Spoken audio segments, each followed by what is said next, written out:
and welcome to the first ever episode of My Tiny Kitchen. Today I'm going to show you how to make spaghetti carbonara, which is an extremely simple dish, which is quite funny because most people think it's not. So away we go.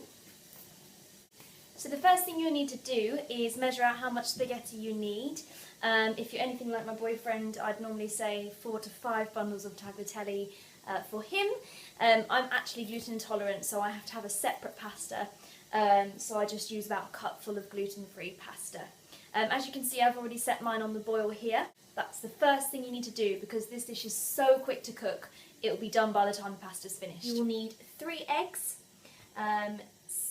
50 grams of Parmesan cheese.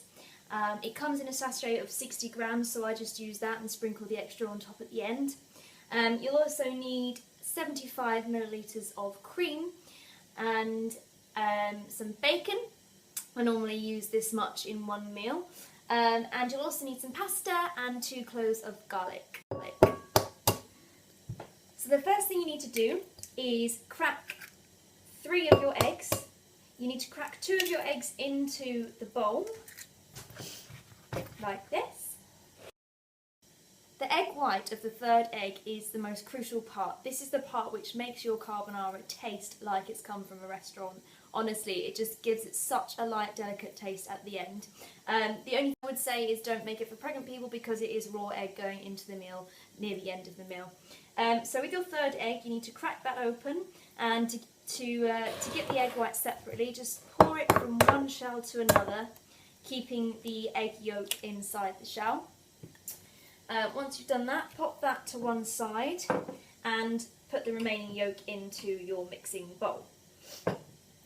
After this, you need to take your Parmesan cheese. As I said before, this is a 60 gram pouch. It says 50 grams on the recipe that I normally use. As I said, just save a bit at the end and you can pop it on as a nice little topping. So in it goes, that's 50 grams there. Once you've popped that in, you then just need to pop your cream in. Now I normally buy quite a big pot of cream because I do use it in other recipes. We'll get to that later. As you can see on the side, it does have markings. I don't really like to faff about with measurements because it just means more washing up at the end of the day. And to be honest, most people don't want to do that after a long day at work. So as you can see here, we've got the measurements on the side. Along the top, we've got the 300 mils, and then it goes down to 200. This recipe says 75, so I like to put my finger about there, take the top off and just pour it up to that mark. That's the easiest way to do it. So pop that in the mixing bowl too. After you've done that, sorry, just turning my pasta down a little bit. After you've done that, you just need to mix it all together. Now what I like to do, just to give it a little bit more oomph, is add a cheeky little sprinkling of mixed herbs. You can add, I usually add about 3 generous pinches. I also like to add a little bit of pepper. This just gives it a nice little kick as well. So in it goes. Once you've done that, just whisk all the ingredients together. Now, as I said, because I have the world's tiniest kitchen, I don't really have many receptacles either, so I don't really have any fancy balloon whisks or electric whisks. So I just like to use a fork. So just whisk it around with a fork. Now the key to carbonara is to get as much air as possible into the sauce that you're making. This makes it nice and light and fluffy and prevents it being...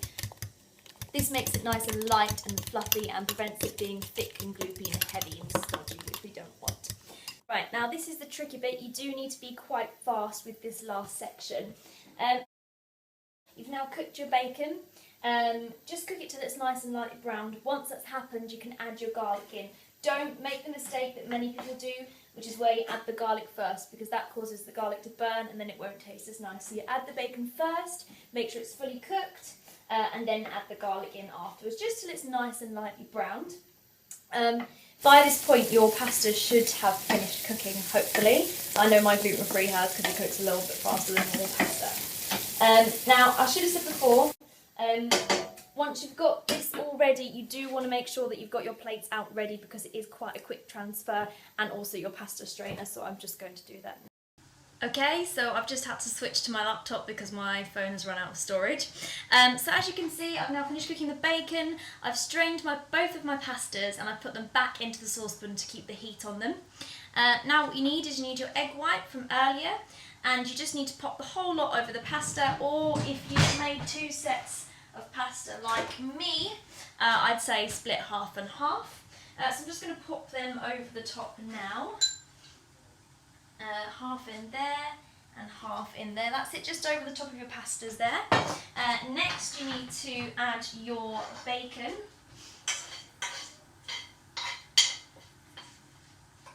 In it goes.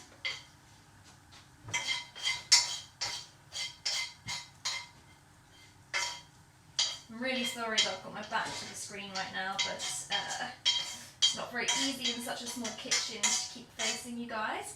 There we go, that's done. You can just pop the saucepan in the sink now, get it out of the way. It's quite a big saucepan for this tiny kitchen here. Brilliant, right, then take your sauce, which you mixed together earlier, and pop that over the top of your pasta. As I said before, just use the whole lot if you're doing 1 lot of pasta, or split it between the 2 if, like me, you've got to do 2 separate sets. Like so. Now don't worry if the mixture is a little bit lumpy, because that's only because of the cheese, and in a minute, once you mix that all together, the lumps will go away. So I'm just going to start by mixing my boyfriend. Just very messy, mix it together, it's not really an art. Like so. Just make sure that it's all melted in nicely. Once that's done,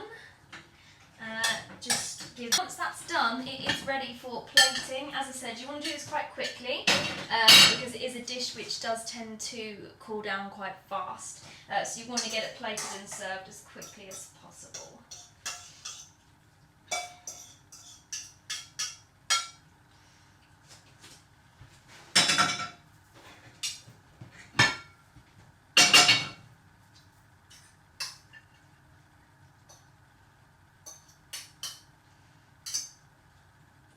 I think I've done a bit too much for myself, but never mind. There we go, and there you have it, pasta carbonara. See you soon!